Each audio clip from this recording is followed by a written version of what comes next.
Et salut la team Parents Solo. Alors aujourd'hui, on va parler d'un sujet qu'on en voit un petit peu partout, des vidéos fleurir là-dessus, c'est le pervers narcissique. J'ai le témoignage de Claire qui me dit « Comment savoir si mon mec est un pervers narcissique ?» Effectivement, avec tout ce qu'on voit maintenant, globalement, quand un homme se gratte le nez, on se dit que c'est un pervers narcissique. Enfin bref, ça devient n'importe quoi.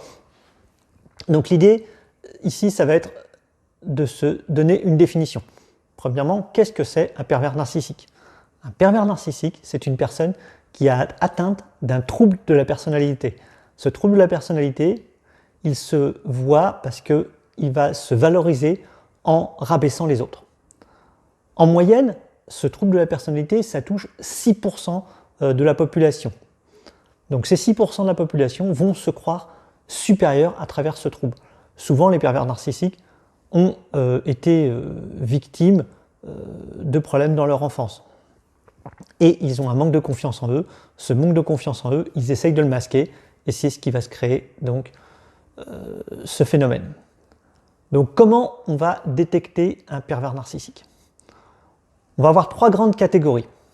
La première, on va pouvoir le détecter à travers ses mots. Au début, le pervers narcissique va être quelqu'un d'assez séduisant, d'assez séducteur. Mais même dans la séduction, vous allez pouvoir constater que ces compliments sont très impersonnels. « Oh, tu es jolie !» Mais que je mette Nathalie, Céline, Christine ou Nathalie, oui, il y a deux fois Nathalie. Enfin bref, vous avez compris l'idée, c'est complètement impersonnel. C'est-à-dire que vous allez être, non pas complimenté, mais quelque part c'est lui qui va se complimenter à travers ce qu'il vous dit. Vous avez déjà la première phase de l'idée que vous n'êtes pas un individu. Ensuite, le deuxième point, ça va être le manque d'écoute et d'empathie.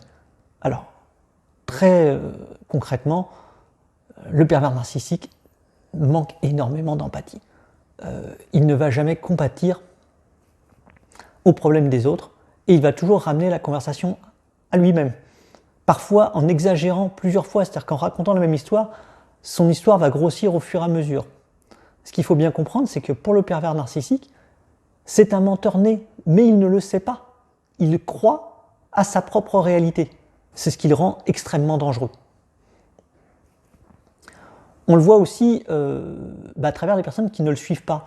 Des personnes, que ce soit dans son travail ou en amour, ou peu importe, il va avoir des phrases assassines, il va être extrêmement cassant envers ces personnes-là. Mais cassant, j'allais dire au-delà de la norme. C'est-à-dire qu'on va aller vers des mots qui sont hyper durs, alors que la situation ne le justifie pas. Ça nous amène à la seconde catégorie, dans les actes. Alors, les actes, c'est ce qui va trahir le pervers narcissique. Comme je vous ai dit, le pervers narcissique manie le mensonge comme une deuxième peau. Par contre, les actes ne peuvent pas mentir. Donc, vous allez constater que le pervers narcissique est profondément matérialiste. La réussite sociale et l'argent, qu'ils soient réels ou inventés, pour lui, c'est des critères essentiels. C'est ce qui fait sa personnalité, c'est ce qui fait son bonheur. Donc, vous allez retrouver ça toujours très présent chez le pervers narcissique et mis en avant. Le second point dans les actes, c'est la manipulation. Vous l'avez bien compris, c'est ce qu'il va faire en permanence, surtout et avec tout le monde. Toujours prêcher le faux pour avoir le vrai. Enfin bref, toutes les techniques sont bonnes pour manipuler. Et il va le faire, non presque pas consciemment, mais il est naturellement comme ça.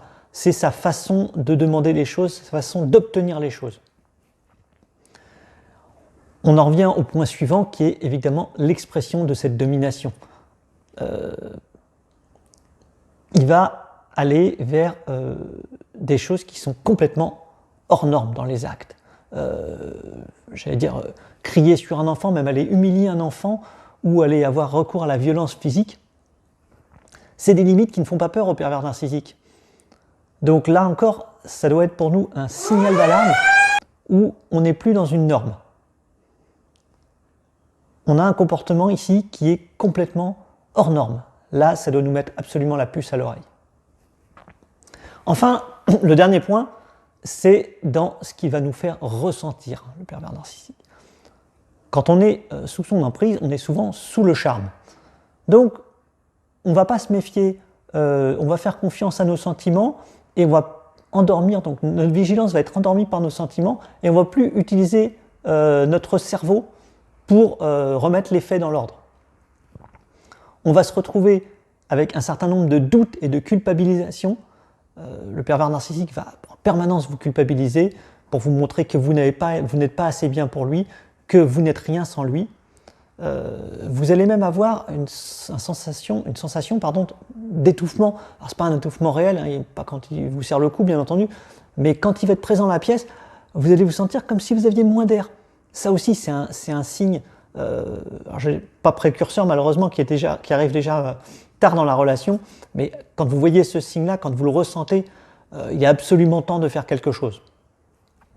Et enfin, dernière chose, c'est que vous ne serez pas reconnu dans votre individualité. Vous n'existerez pas en tant qu'individu. Vous serez globalement un objet. Soyons francs, disons les choses. Pour le pervers narcissique, vous êtes simplement un de ces objets de son propre bonheur.